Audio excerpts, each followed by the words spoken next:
I lost my mom at the age of 15. I was still a teen at that time. And my mom's life was taken away in a very brutal manner. She was butchered with an axe by her then boyfriend. Sure.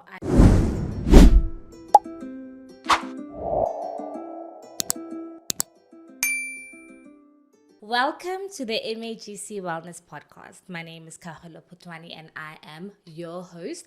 Today we'll be talking about something that is very deep, very emotive.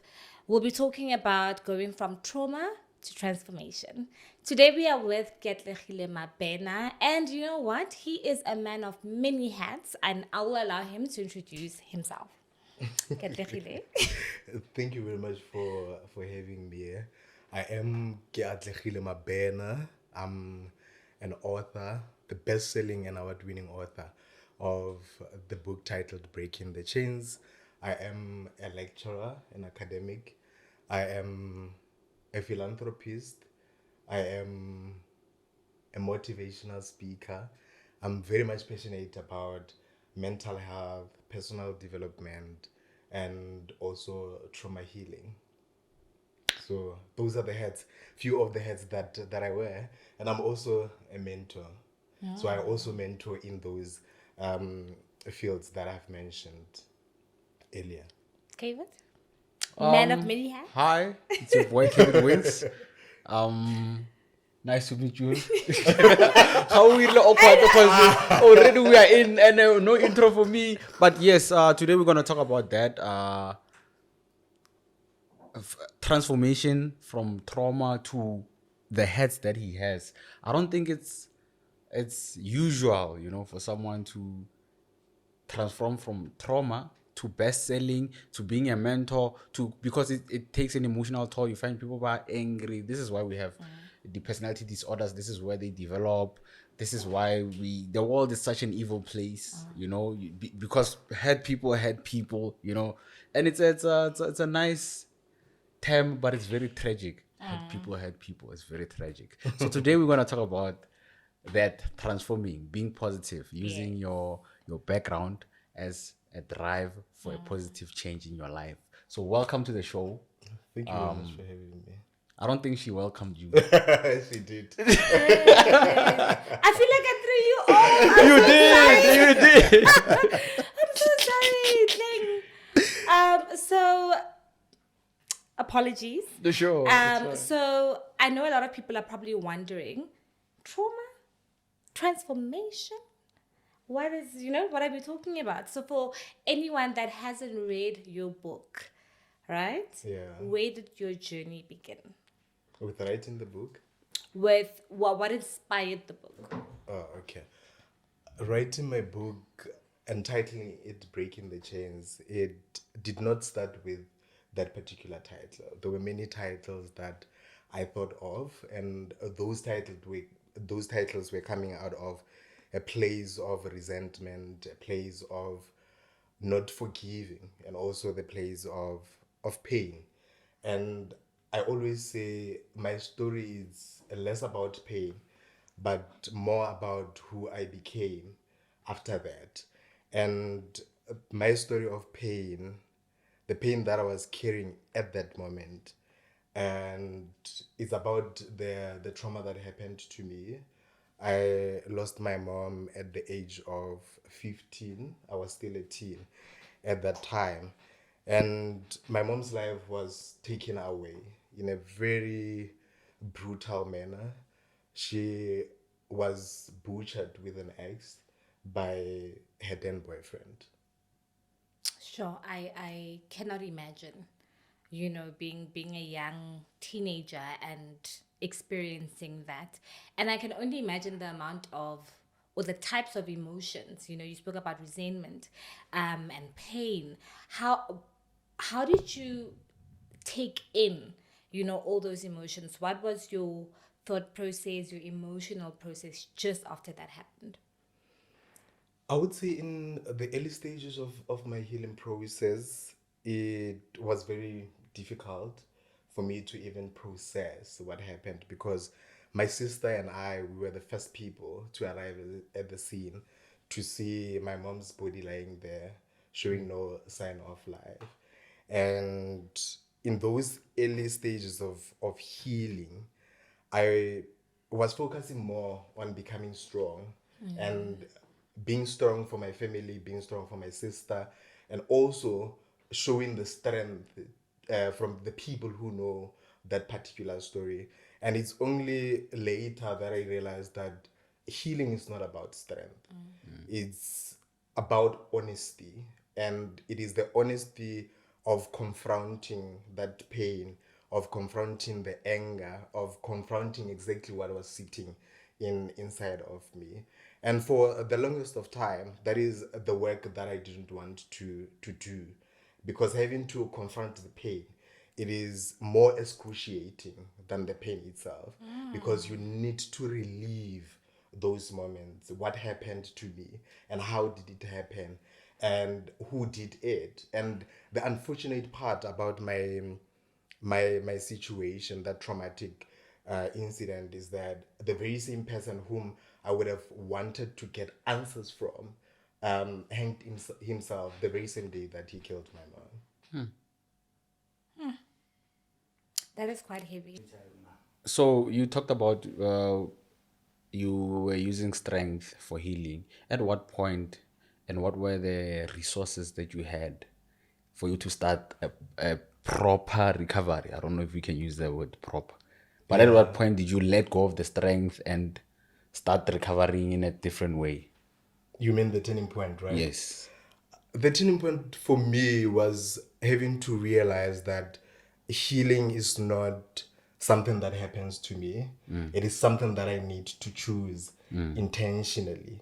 And after that realization, that's when I started to try to find ways at which I can return back to myself.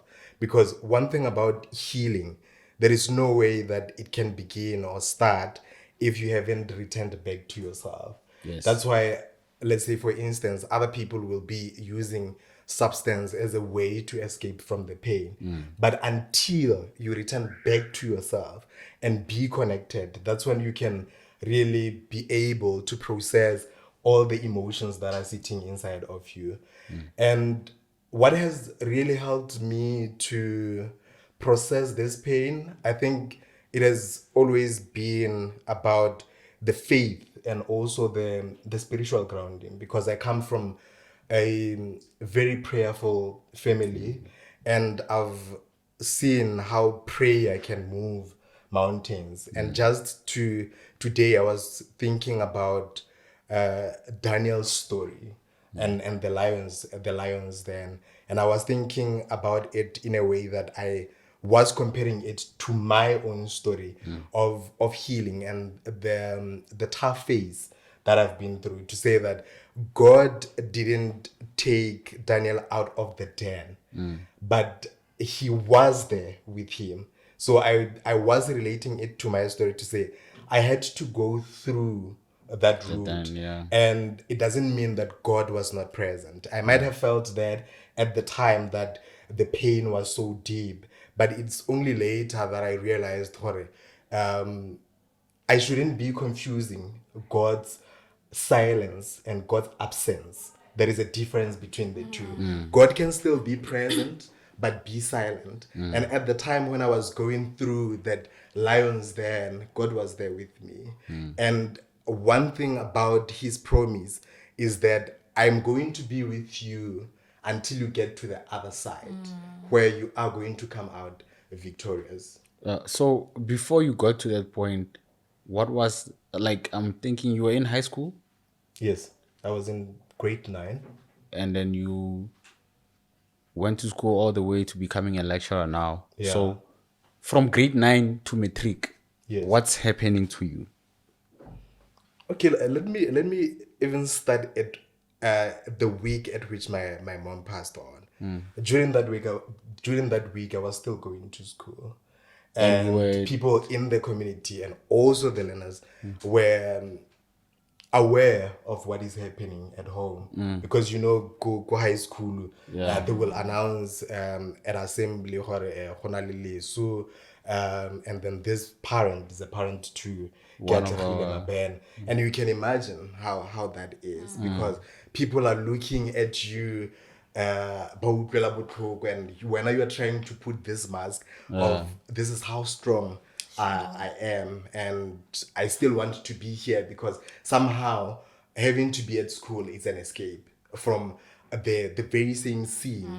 E ke fihlile mo yona on the day that I found my mom lying there in a pool full of blood, and yeah, the carpet's being stained on that day. So it didn't affect your academics. Like from I want to mainly focus on from that year to varsity. I would say it affected me emotionally, but academically, I wouldn't say that it really affected me, because I had a very strong support system. My high school felt like home, and even my family was there to support me, to really offer me that emotional safety, to say, if you are not feeling well, if you don't feel like going to school, it's okay for you to say so. Okay. So you actually want to go back to returning back to yourself, right? Yeah. It's a term that many of us use to describe our recovery, Yeah. or us going through a certain thing and feeling whole again. So I want to ask it in this sense. Did the person that started the journey or that went through, what you went through, the person before that, when you returned to a version of self, were they still present? Or did you return to wholeness, but to a different self? Because my question is, are you really still yourself after going through so much? Yeah. Or do you come back to a different version of yourself? You definitely come back to a whole different version of yourself.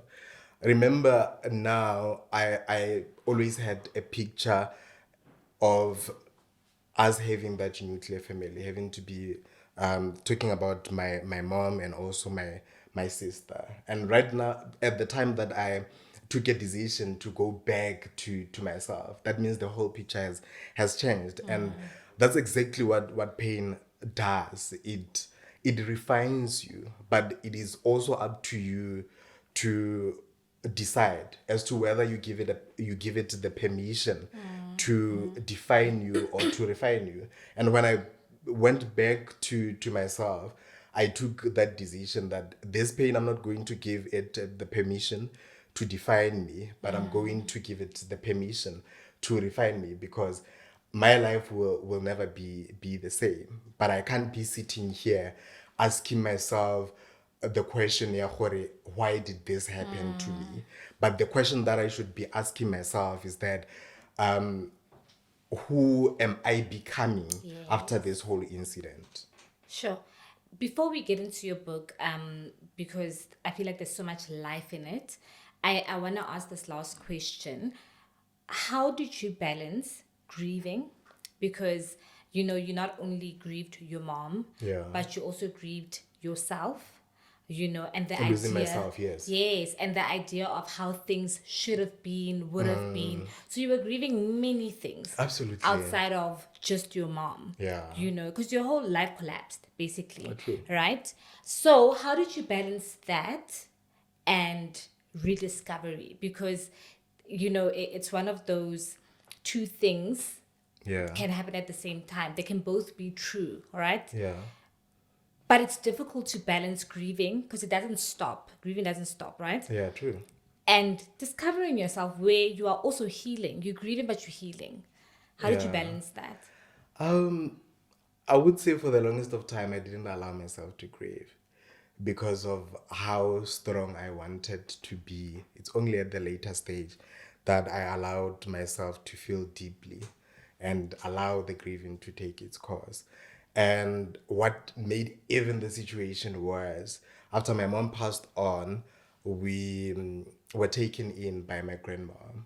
And a few years after that incident, after my mom passed on, in fact, it's 3 years, if I'm not mistaken, um, just as I was doing my first year at university, my grandmom passed on. And that is the very same person who took us in.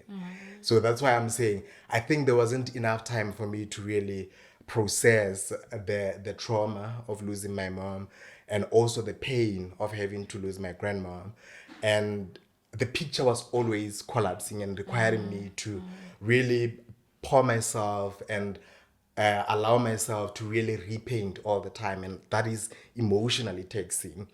And I always say my grandmom is one person that I thought you are the person who needs to take pride in my accomplishment. And you can imagine now the whole canvas or the whole picture that I had, now it had to collapse. So it was the falling and rising all the time, and having to be strong for myself. Like you were saying that having to lose, it was not only the grieving of my mom, of my grandmom, it was also losing myself in the process. Because now what pain does, it somehow tempers with your identity. 100%.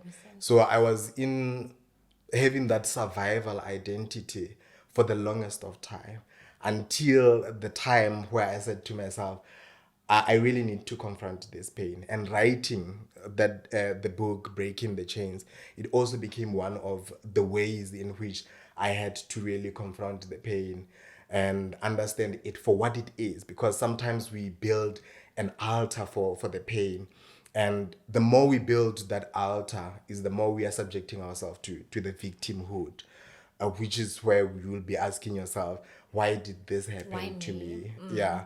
And if you are to be frozen in that moment of pain, you might end up not making anything best out of the life that you would have envisioned. So it took me um, going through the grief of losing that which you have already mentioned earlier.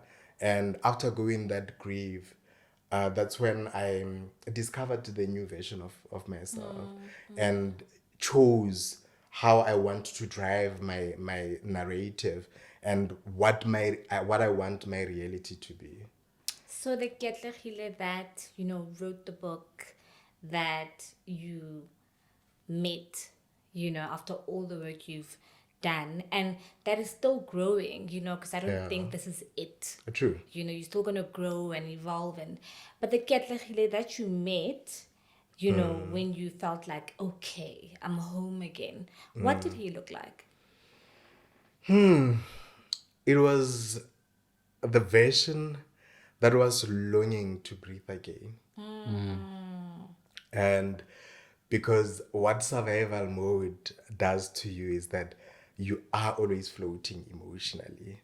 And it's only when you transition from the survival mode into the thriving mode that you are able to meet a new version of yourself. And I made sure that I gave him exactly that, an opportunity to pause and breathe, to say, this is what happened to you. And in that which happened to you, look at it in also in a positive light, to say there are things that you have lost, the presence of your mom, and that brought you so much heaviness in grief. And one thing about grief, sometimes it's heavy, sometimes it's just silent. And in all that, it is the love trying to go back to rest, but it is taking place in different forms. So I really allowed myself to breathe again, to pause, and also process what happened to me, and also understand what didn't happen for me. Because since that day when my mom passed on, and the day at which I lost my grandmom, there are many things that didn't happen for me. That means I reached my 20s without having a mother figure. That means I reached my my 30th without having that nurturance, that protection, that love. So it was also that understanding, yeah,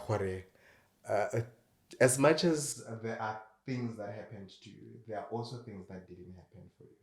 So it is also the understanding of both worlds. So, did you meet the new version of yourself while writing the book or before writing it?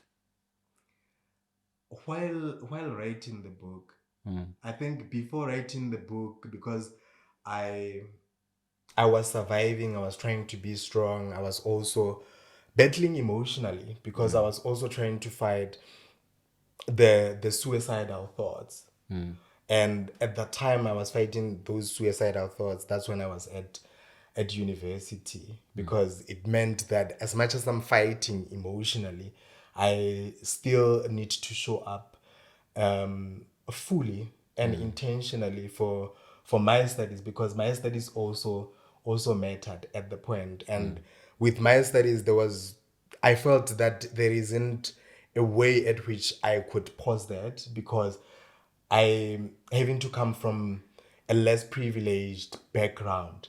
Education become a passport for you to get into um to really create yourself a better future. So yeah, having to start writing the book, that was the first time after the longest of time that I got to really revisit the pain.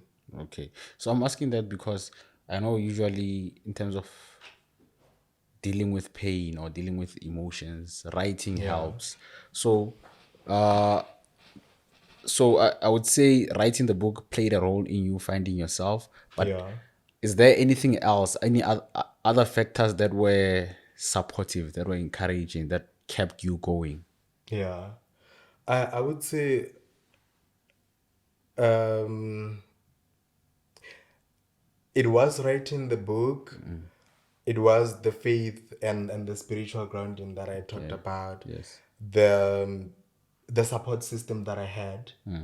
There were people who were willing to hold space for me at the time where I was feeling weak, and self-reflection. I do a lot of self-reflection. What are the emotions that I'm feeling, and also identify those emotions, because the minute you are not giving your emotions the vocabulary, they can turn into violence.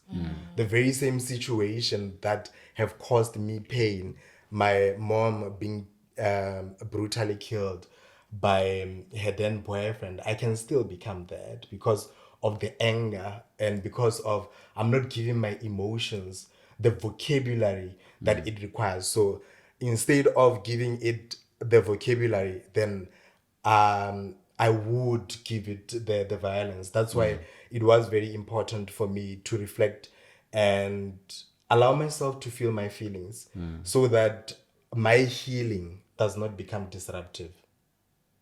Okay. So, I would imagine there was a purpose Yeah. to writing the book, True. right?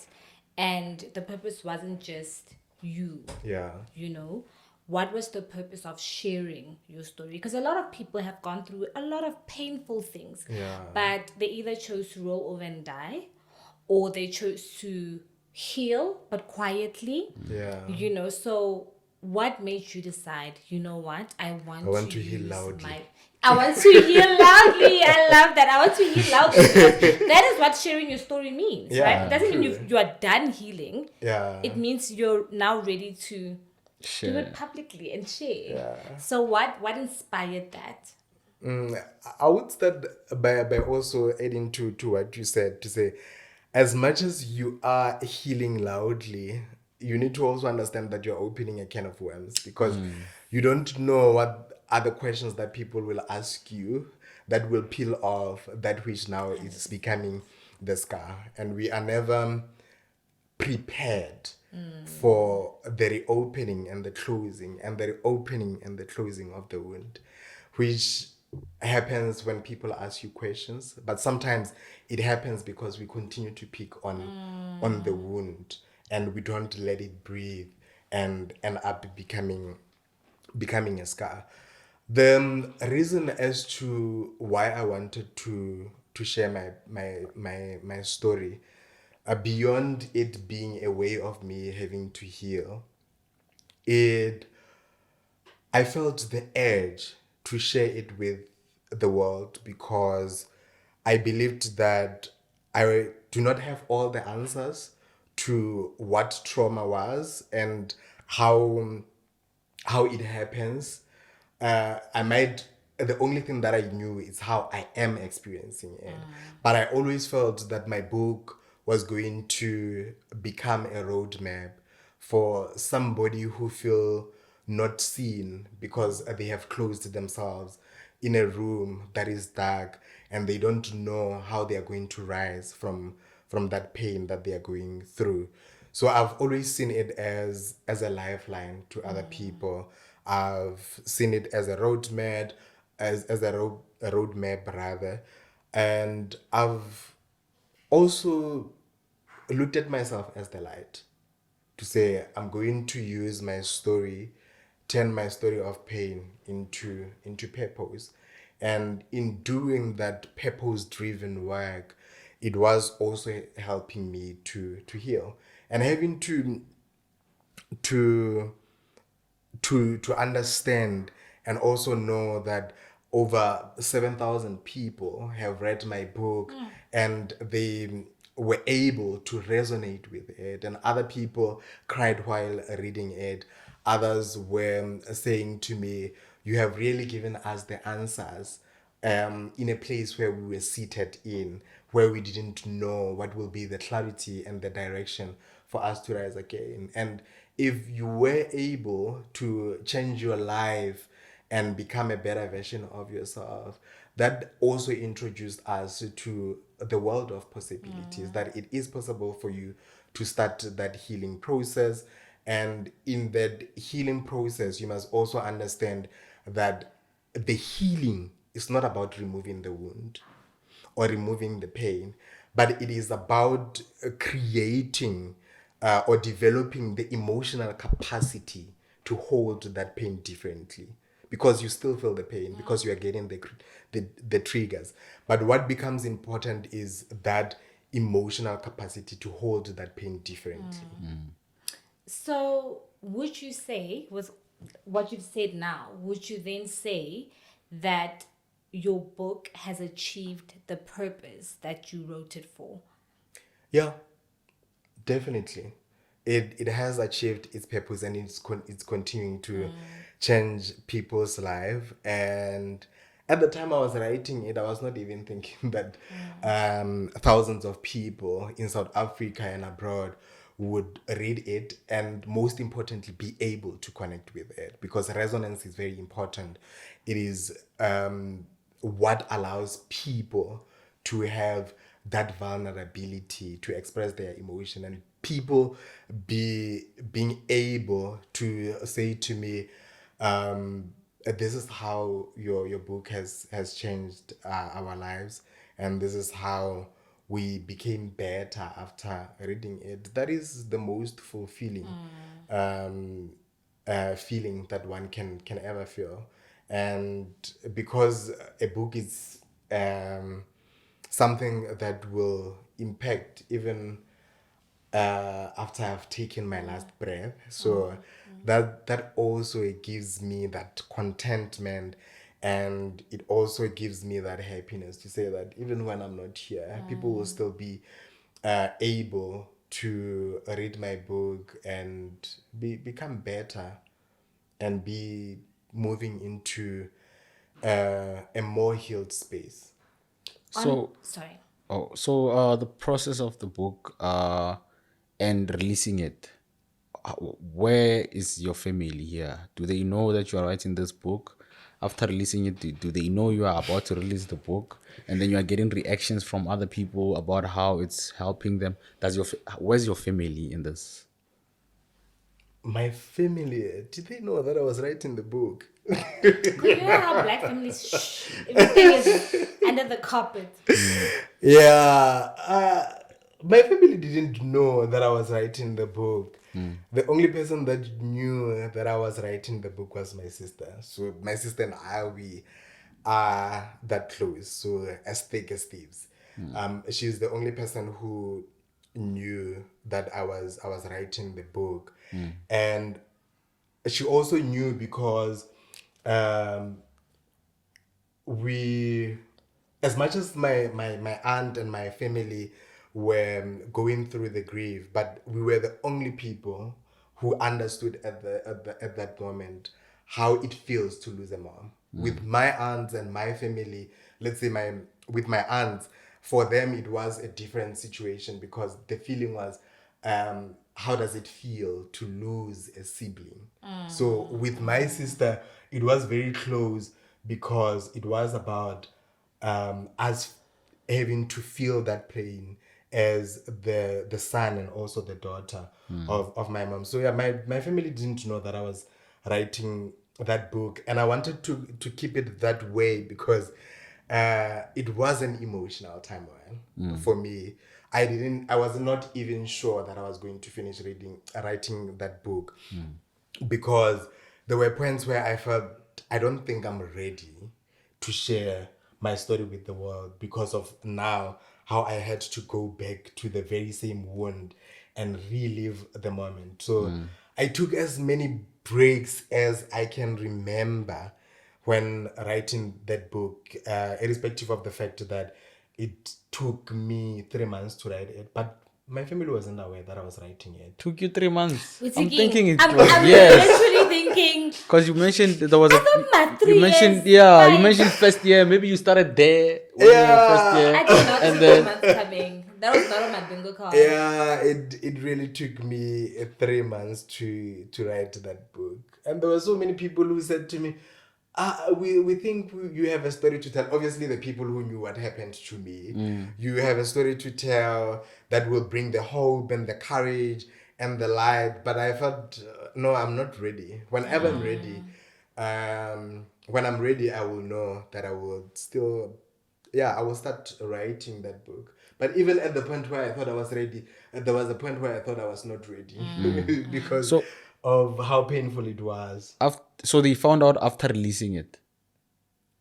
They found out when I invited them. I do have a The launch. So make sure that you show up for me. Yeah. What was the reaction? Hey guys, so I have a book launch. Yeah. Remember before the launch, you get few copies of the book. And what I did before the launch, irrespective of the fact that I had to send out the invite, but I made sure that between the time at which I had the first copies and the time the launch, I give some, in fact, all the people who are close to me, particularly my family and also my sister, to read what I wrote in that book so that they are also emotionally ready when they come to the launch, because that might also be a trigger because the launch it's a sit down. People ask you questions, and I don't think that was also enough for them to be prepared, but it was a way for me to prepare them, because even myself, I didn't know what will be the questions that the audience or the people who attended the launch will ask. Oh, so I'm asking that because I'm thinking of the emotional journey. You know how a healing journey is not really the same as the emotional one. So with emotions, you are happy, sad, So at the time where now you are inviting your family and you don't think they are ready, emotionally, where are you and where are they? Are you in sync? I don't know, because it's a vulnerable time. So who's now, because they need support now, like you said, you had a strong support system, so they were supportive the whole time. Did you feel like maybe they need support in return from you, and at the same time you are the one on stage, you are the one that needs support the most? I'm trying to think about the emotional journey, especially with you and your sister at that time. Yeah.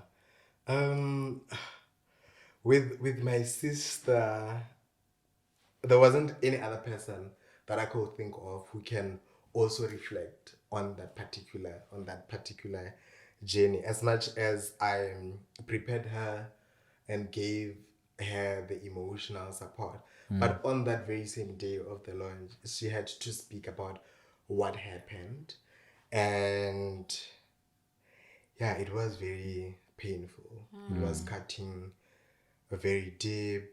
I remember she was crying. My grandmom, the one who took us in after my biological grandmom passed on, which is the cousin to my biological grandmom, was also crying. My aunt was there. Yeah, what a moment of turmoil and adversity.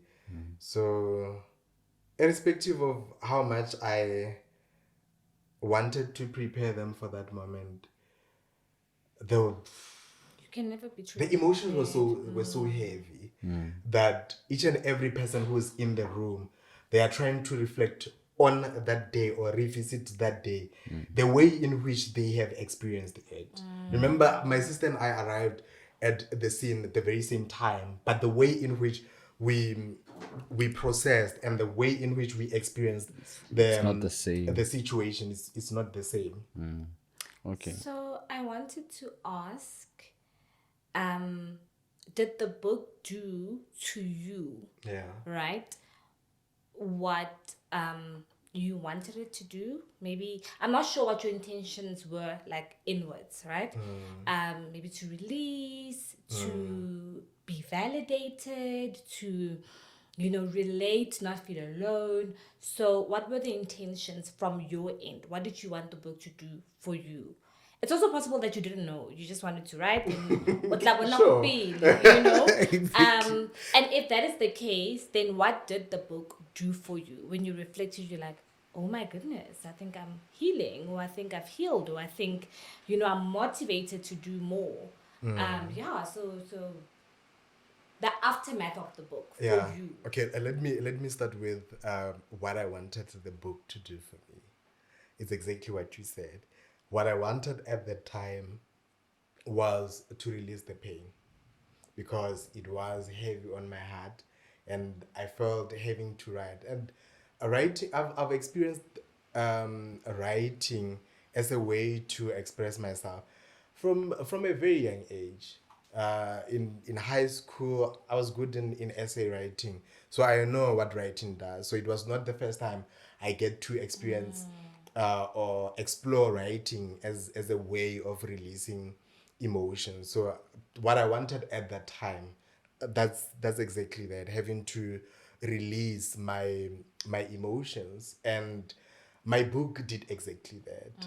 And I go back to it right now like, is it me who was writing about this? That is very profound. And what it did for me, it gave me a lesson, ya gore pain is not my destiny. It also helped me to understand that healing is also intentional. Having to find myself in that situation, it is an unfortunate situation. But now it becomes my accountability or my responsibility to see to it how I build my future. And that is the most difficult part, because you find yourself in the earlier stages of healing asking yourself did I really deserve that? And yeah, for the longest of time I was also angry with God 100%. because I was very young, 15 years of age, and all I've known till that age was that God is powerful. And I was asking myself, if you are that powerful, why didn't you do something in that very moment that you saw the perpetrator killing my mom? And what were you thinking life would be after we have lost our mom? But we evolve and we continue to understand the pain better and see it for what it is. And the older you grow, you understand deepest layers of yourself. And one of those layers is having to go into that layer of the inner child that faced that trauma, and to also check in with yourself as to whether this trauma is still unprocessed, or were you able to process it, and how far are you with processing the pain. And lastly, from my side about the book, because I feel like we honestly, I think, have really unpacked the book. Absolutely. And please, guys, Keatlegile will tell you where to find him. Yeah. Get the book. Get the book, okay? It's a must read. It's a must read. He said it's best selling, okay? Award winning. So do the right thing. So lastly, you said you went through a couple of titles, right? Yeah. Why Breaking the Chains? Because I would imagine there's a reason for that. And is there another book in the mist, in the air? Or shall we just wait? When the time is right, I Keatlegile Mabena. You will tell us. I'll tell you if there's something in the pipeline. The question that you asked me was that why I chose the title Breaking the Chains, right? Out of all the titles that you thought of. Yeah, one of the titles that I remember, and it's because of now I remember how deep the anger was. I wanted to title my book "The Love That Kills," because that's a plain explanation of what happened to my mom. But later I asked myself, is this the narrative that I would want to drive past this pain, past this unforgiveness, past this loss? And I chose Breaking the Chains because I was looking at what will be fastening people and keeping them frozen in pain, in loss, in emotional battles, and what it will take for them to rise above that. I wanted my book to be about persistence. I wanted my book to be about potential and allowing yourself to feel the hurt without surrendering your power to it. Yeah. Taking back power. Yeah. Taking back the power. Do not surrender your power to the pain, which is why the subtitle of my book is Bailing Out the Imprisoned Power, Potential, and Persistence. So that's exactly what I wanted my book to represent, and how I wanted people to feel with that book. So imagine if I could have titled my book "The Love That Kills." So that is the very same emotion, the feelings that I wanted people to get out of the book. And I'm happy at that point. As much as I was in that turmoil, I was still able to discern as to what will be the appropriate title, and a title that is going to be there for the longest of time, and it will be sustainable and be able to really give a positive message to people. So what would you say right now to someone that went through trauma and really doesn't know where to start? What would you say to them? They don't know where to start. They are still in their emotions, and you know what you say to them. How do they begin to take back their power? How do they begin to free themselves? You know, from the pain. You know, how do they change the narrative and not allow pain to be their destiny? I would say to that person, allow yourself to be in that space of darkness where you are confused. It's okay to be confused. It's part of the healing process. But take a decision not to stay longer in that dark space than it is required. Don't stay there and victimize yourself. Make sure that you understand that going through pain or experiencing the pain, it is not something that you choose, but the way in which you want your life to be, it is your choice. The responsibility of healing begins with you. The responsibility of grieving, it begins with you. And it's until you feel that you are ready to go through the healing, to go through the grieving, nobody's going to take that journey for you. That's how personal a healing is. And it will take time for you to go back and reclaim your power, because the power that you had previously is that of the old version.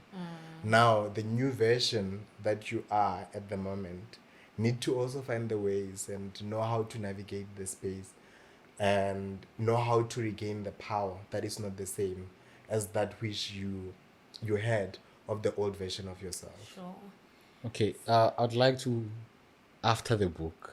Can I just say something? Yeah. So, can we please just refine a few definitions? Because I'm thinking now that there could be someone that is listening to us and they don't really know what trauma is.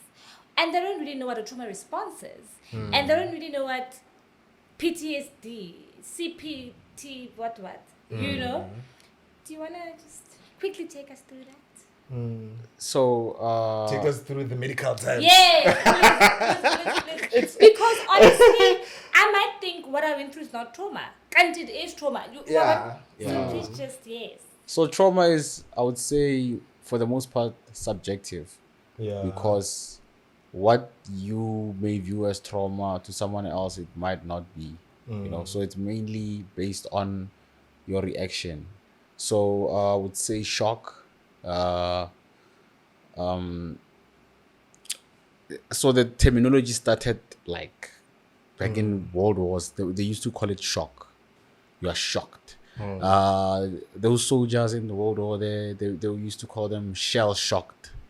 So as language and it was stigmatized, and then that's where PTSD comes from. When someone that's shell shocked is actually someone who experienced trauma, who's reacting that way to what they went through. So trauma is an emotional response to an event that happened. So you are you are shocked in simple terms. Like when you are shocked in a way that it affects your daily life, then you are experiencing trauma. So sometimes it can be a PTSD when you have like reminders, or when you have triggers, like you said, and you react a certain way emotionally or even physically. Sometimes you would stop, when there's a thing that you register as a similar event that's happening, you wajema or what You freeze. that's trauma there. And So even like smell. yes. Something you hear. Yes. That's true. And when you are talking about the smell, I was saying to somebody, there are days where I feel I haven't left the scene because the smell of blood is still lingering in the senses. You see, such reactions, Yeah. those a are trauma traumatic. response. That's trauma. That's where we come to that trauma response. So a trauma response is the things you do to try to avoid. It's not necessarily the reliving the moment. Reliving the moment is experiencing trauma. Okay. And then let's say, like you said, smell. That's you are experiencing trauma there. A trauma response is something that it's like a coping mechanism that you do to try to not experience that. Very same incident. Yes. I'll make an example with poverty, right? You grew up poor, have nothing. When you have money, you spend it like this, like you are the richest person in the world. That's a response to this poverty. Yeah. So that's the trauma response. See. So what maybe for example, it's wild. Let's say when he feels like he smells blood, he would buy a cologne, or he would Sure. that response of using a cologne or a spray that would that would be what we classify as a trauma response.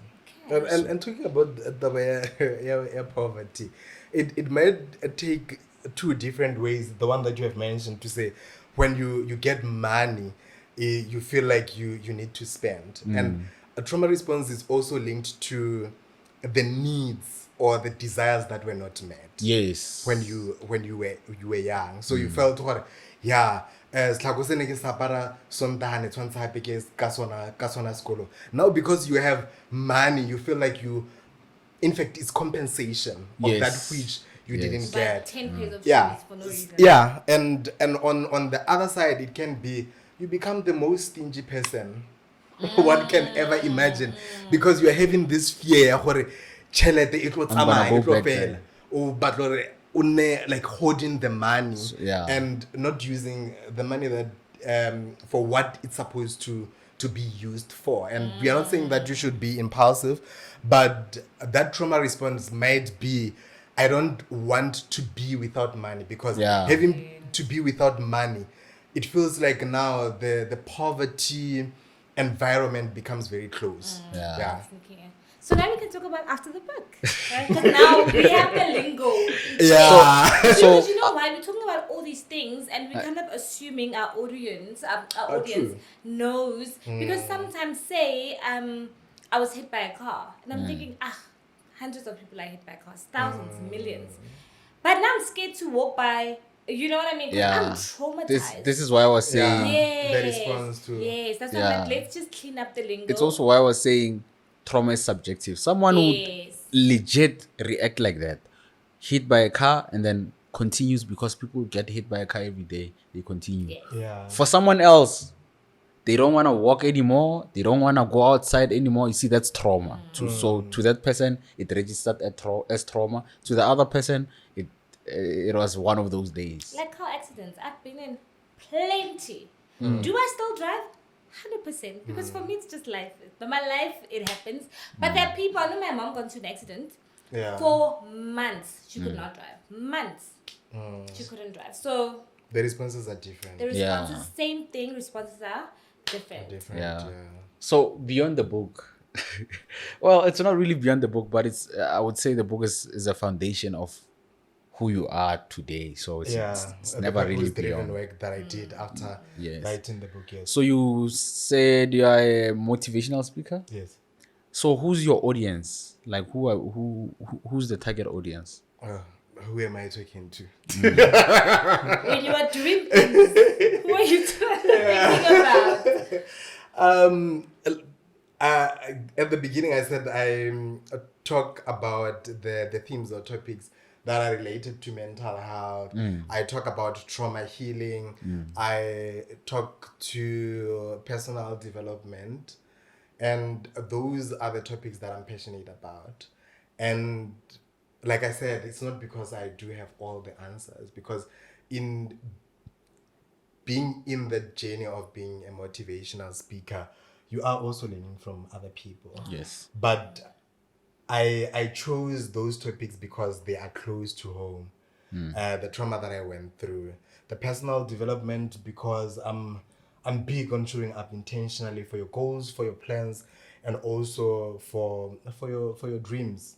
And that is the transformation that you were talking about, and that could have not happened if it was not for the healing process to take place. So yeah, I talk with people who are struggling with self-improvement. I talk to people who are struggling with processing their trauma.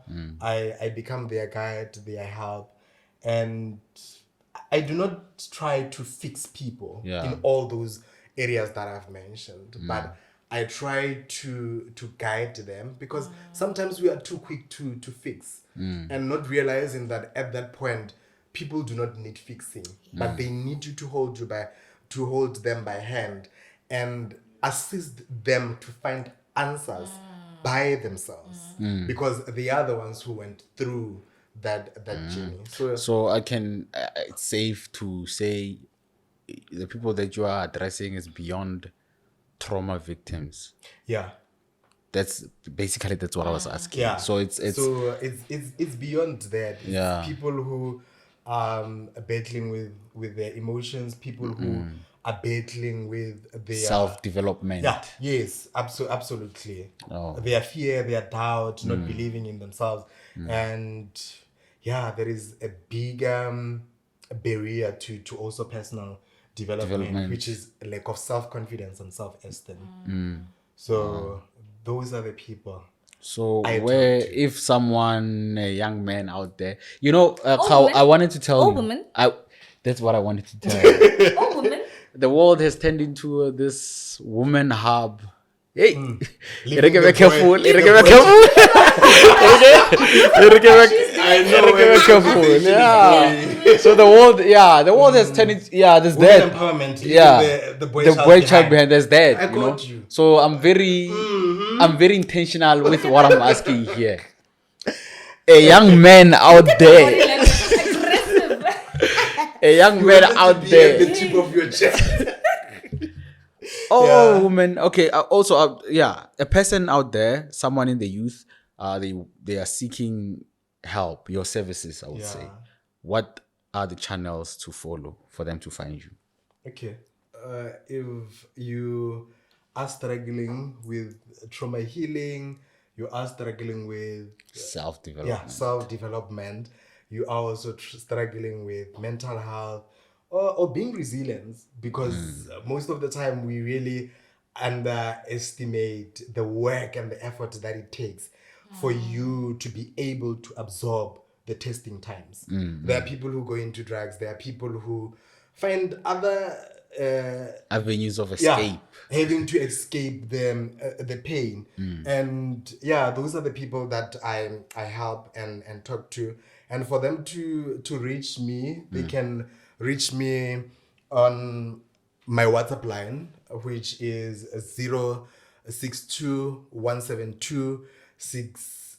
062-172-6790. Is 062-172-6790. And in that way, we get into the mentorship program that I offer. Then we tailor the solutions to your problems.